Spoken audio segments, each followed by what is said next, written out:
बिस्मिल्लाहिर्रहमानिर्रहीम। Ladies and gentleman, अस्सलामु अलैकुम व रहमतुल्लाहि व बरकातुहू। नाज़रीन कराम, आज की इस वीडियो में हम डिफरेंट पीपल्स के मैरिटल थॉट्स के हवाले से डिस्कशन करेंगे। वीडियो शुरू करने से कबल आप सबसे गुजारिश है कि अगर आपको हमारा मैसेज पसंद आए तो हमारे इस पैगाम को अपनी कम्युनिटी के दीगर अफराद तक भी शेयर कीजिए और इस कार खैर में हमारा साथ दीजिए। तो आइए बिना टाइम वेस्ट किए अपने आज के इस यूनिक से टॉपिक की जानिब बढ़ते हैं। Ladies and gentlemen, if we talk about marital thoughts, तो हम सबको मालूम है कि different peoples have different marital thoughts. अगर यहाँ पर हम कैटेगोरिकली डिफरेंट ग्रुप्स की स्टडी करें तो यहाँ पर हम elite group and middle class और लोअर क्लास के हवाले से डिस्कशन करेंगे। Firstly if we talk about elite group, elite class, तो हम सब जानते हैं कि इनका जो एक मैरिज के हवाले से थॉट होता है।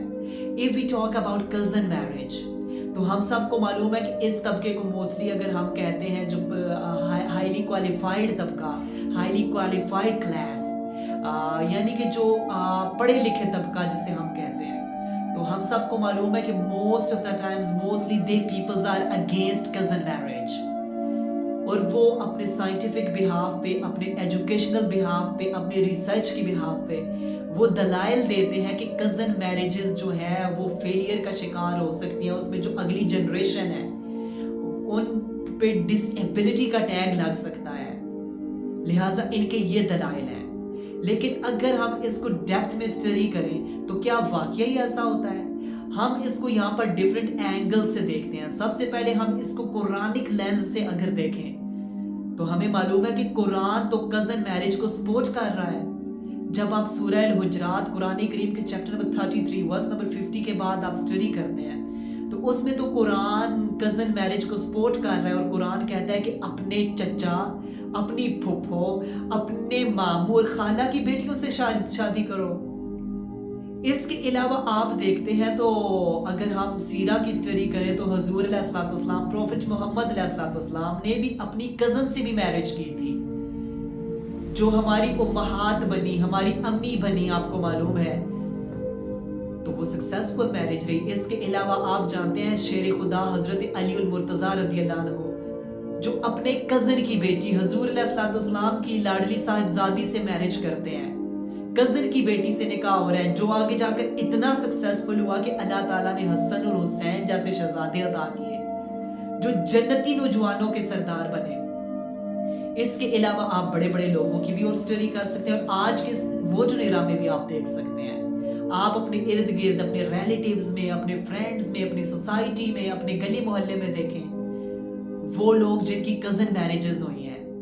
फिर आप उनके फेलियर या डिसेबिलिटी रेशियोज देखिए, आपको बहुत कम नजर आएगा। 98 to 99%, चलिए 97-98% ही कर लें, उधर डिसेबिलिटी के चांसेस कम ही हैं। आप देखें उनके बच्चे ठीक है, फिट हैं, हाँ थोड़े बहुत जो इश्यूज हर कोई लेकर पैदा होता है उनमें भी वो इश्यूज नजर आएंगे, लेकिन जो डिसेबिलिटी का रेशियो है वो शायद 2 से 3% आपको नजर आए। आप अपने खानदान में देखिए, इर्द गिर्द देखिए।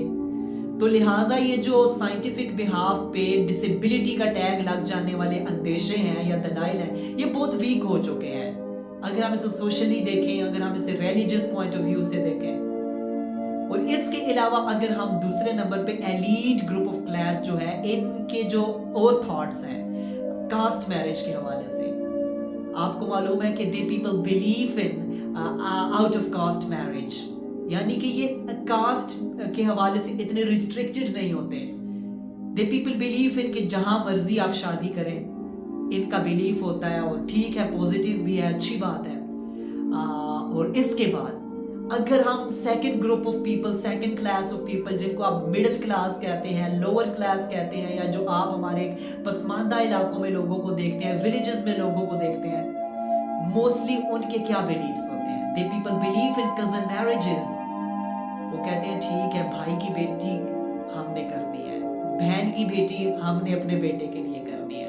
तो लिहाजा वो लोग चाहते हैं कि हमारे खानदान आपस में जुड़े हुए रहें, और ठीक है, बहुत अच्छी बात है, वो इस चीज को समझते हैं कि अगर इससे मोहब्बतें परवान चढ़ सकती हैं तो वेल एंड गुड है। इसके अलावा लेकिन ये तो इन लोगों में पॉजिटिव हो गया, लेकिन दूसरे नंबर पे ये लोग, इनमें अक्सरियत ऐसी होती है जो कास्ट के हवाले से बहुत रिस्ट्रिक्टेड होते हैं और वो आउट ऑफ कास्ट जाने को जिस तरह कोई गुनाह समझ लेते हैं और कहते हैं कि बस बच्ची की शादी करनी है तो अपनी कास्ट में ही करनी है, इससे बाहर हमने नहीं निकलना, आउट ऑफ द बॉक्स हमने नहीं जाना। अब आप देखें इस चीज के जो इम्पैक्ट्स पड़ते हैं, साइड इफेक्ट्स पड़ते हैं, वो ये कि बच्चियों की उम्रें निकल रही हैं लेकिन हम वालिदैन की जिद होती है कि हमने आउट ऑफ कास्ट तो जाना नहीं, लिहाजा वो बच्चियों की शादियां ही नहीं करते, यूं बच्चियां बूढ़ी हो रही हैं, उनकी उम्रें निकल रही होती हैं, तो लिहाजा ये सोशली इम्पैक्ट पड़ता है और स्पेशली ये फीमेल्स पर इम्पैक्ट्स पड़ते हैं इस चीज के। अगर आप इसको रिलीजियस पॉइंट ऑफ व्यू से जरा देखें ना, तो क्या हजूर अलैहिस्सलाम अल्लाह के आखिरी नबी, क्या आपने आउट ऑफ कास्ट मैरिजेस नहीं की? आपने तो डिफरेंट ट्राइब्स में मैरिजेस की हैं, आपने तो यूनिटी का दर्स दिया है,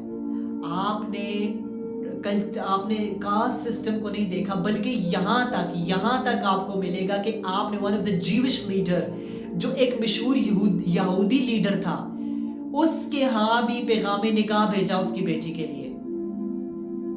अब आप इमेजिन कीजिए, जरा देखिए कि हम जो अपनी बच्चियों की उम्रें निकाल रहे होते हैं जस्ट बिकॉज के हमने कास्ट के बाहर नहीं जाना। हाँ, यहाँ पर जो सैयद लोग होते हैं वो चाहते हैं कि हमने बच्ची जो देनी है वो सैयद्स में ही देनी है, तो ठीक है, अच्छी बात है, लेकिन जब वहां भी अगर आपको रिश्ते नहीं मिल रहे तो फिर आपको आउट ऑफ द बॉक्स जाना पड़ेगा, आउट ऑफ द कास्ट जाना पड़ेगा, because marriage is the necessary thing, not a caste system.